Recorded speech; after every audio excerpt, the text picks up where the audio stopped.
Everyone, welcome back to my YouTube channel. And आज हम discuss करने वाले हैं आरंभिक स्तर पर भाषा एवं गणित के पठन लेखन क्षमता का विकास। सब्जेक्ट है आपका फर्स्ट पेपर और यूनिट जो आपका हम डिस्कस करेंगे वो है वर्ड, शब्द, वाक्य।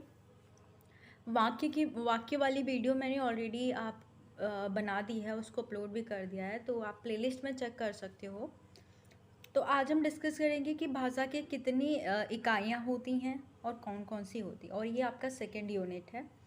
और आपको बता दूँ ये UP TET, C TET, REET के एग्ज़ाम के लिए भी हेल्प करेगी ये वीडियो, क्योंकि ये जो आपका ये फर्स्ट पेपर में डीएलएड फोर्थ सेमेस्टर के फर्स्ट पेपर का जो ये सब्जेक्ट है, ये आपका रिलेटेड है, आपका कनेक्टेड है यूपी टेट, सी टेट से, क्योंकि हिंदी का सिलेबस है इसमें ज़्यादातर। तो हम हिंदी ही पढ़ रहे हैं, मैथ्स पेडागोजी पढ़ रहे हैं, हिंदी पेडागोजी पढ़ रहे हैं, तो आई थिंक आपकी हेल्प करेगा। So let's get started.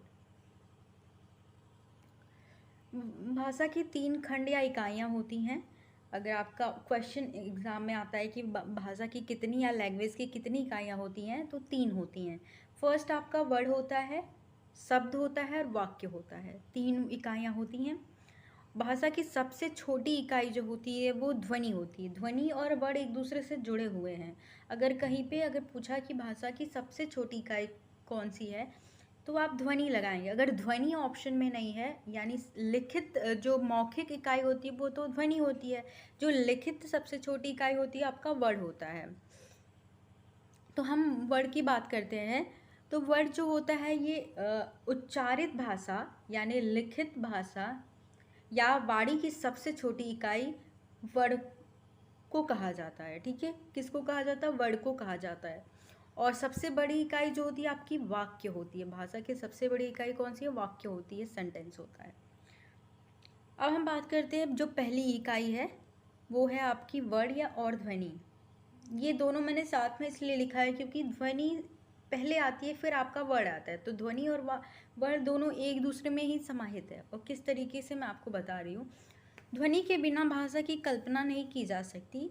और ध्वनि होता बेसिकली है क्या? तो ध्वनि हम जो कुछ बोलते हैं या उच्चारण करते हैं वो ध्वनि होती है। मतलब हम कुछ भी बोलते हैं या उच्चारित करते हैं जिसका कोई मीनिंग हो, वो आपका ध्वनि होता है। ठीक है, वो क्या होती है? ध्वनि होती है।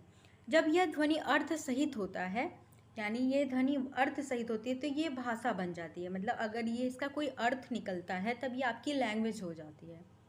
तो पूछ सकते हैं कि ध्वनि क्या होती है? जब हम कुछ बोलते हैं या उच्चारण करते हैं तो आपकी वो ध्वनि होती है। ओके, नेक्स्ट है ध्वनि के लिखित रूप को वर्ड या अक्षर कहते हैं। ठीक है, ध्वनि के लिखित रूप को हम क्या कहते हैं? वर्ड या अक्षर। क्या कहते हैं? अगर पूछा वर्ड किसे कहते हैं, तो ध्वनि के लिखित रूप को हम वर्ड या अक्षर कहते हैं।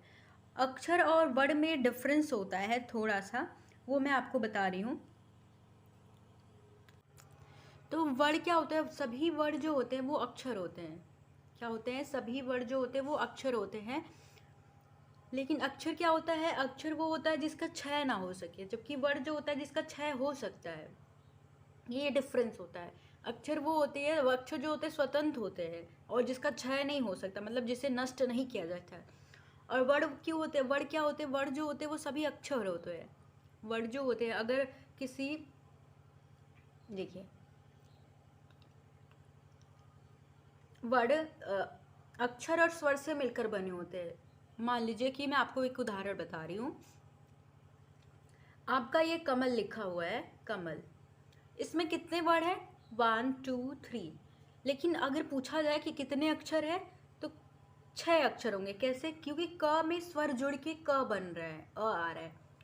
म में क जुड़ के स्वर बन रहा है। तो जो भी वर्ड बनता है वो स्वर से जुड़ने से बन जाता है और तब वो अक्षर कहलाता है। ठीक है, आई होप आपको ये क्लियर हो गया होगा। और अक्षर वो होते हैं जिन वो स्वतंत्र होते हैं और जिनका क्षय नहीं हो सकता, मतलब नष्ट नहीं किए जा सकते। ध्वनियाँ क्या होती है? जैसे कि ध्वनि हो सकती है अ, ई, उ, जो भी आप बोलते हो मौखिक रूप से, वो आपकी ध्वनियाँ होती है जो आप अपने मुख से बोलते हो।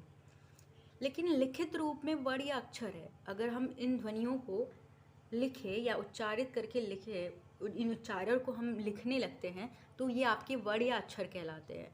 ओके, हिंदी में 52 वर्ड होते हैं। हिंदी में कितने वर्ड होते हैं? टोटल 52। वर्णों के उच्चारण समूह को वर्णमाला कहते हैं। क्या कहते हैं? अगर वर्णों का क्रमबद्ध समूह होता है या उच्चारण समूह होता है तो उसको हम वर्णमाला कहते हैं। आप वर्णमाला और शब्द में कंफ्यूज मत होइएगा। वो तो दो या दो से अधिक वर्णों से मिलकर शब्द बनता है, लेकिन वर्णों के उच्चारण समूह को या वर्णों के क्रमबद्ध समूह को हम क्या कहते हैं? वर्णमाला कहते हैं। वर्णों के कितने भेद हैं, मानी वर्ण कितने प्रकार के होते हैं? तो ये भी आपके एग्जाम में आ सकता है। तो 2 प्रकार के होते हैं, स्वर व व्यंजन। ये बहुत बेसिक है जो आपके हिंदी में आ सकता है UP TET, C TET, REET के एग्जाम में। स्वर होते हैं और व्यंजन होते हैं। हिंदी में कितने स्वर होते हैं? 11 होते हैं। संस्कृत में 13 होते हैं, लेकिन हिंदी में 11 होते हैं। और व्यंजन कितने होते हैं? 33। कितने होते हैं? 33। स्वर क्या होता है? जिन वर्णों को बोलते समय किसी अन्य वर्ण की सहायता नहीं लेनी पड़ती, तो वो क्या होते हैं? आपके स्वर कहलाते हैं। मतलब किसी अन्य वर्णों की सहायता नहीं लेनी पड़ती, ये आपके वर्ण कहलाते हैं।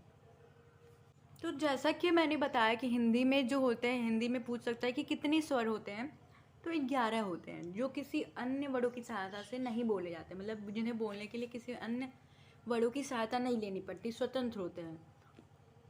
इसमें पहला देखिए, 1 हो गया, 2 हो गया, 3 हो गया, 4 हो गए, 5 हो गए, 6, 7, 8, 9, 10, 11, टोटल 11 स्वर होते हैं हिंदी में।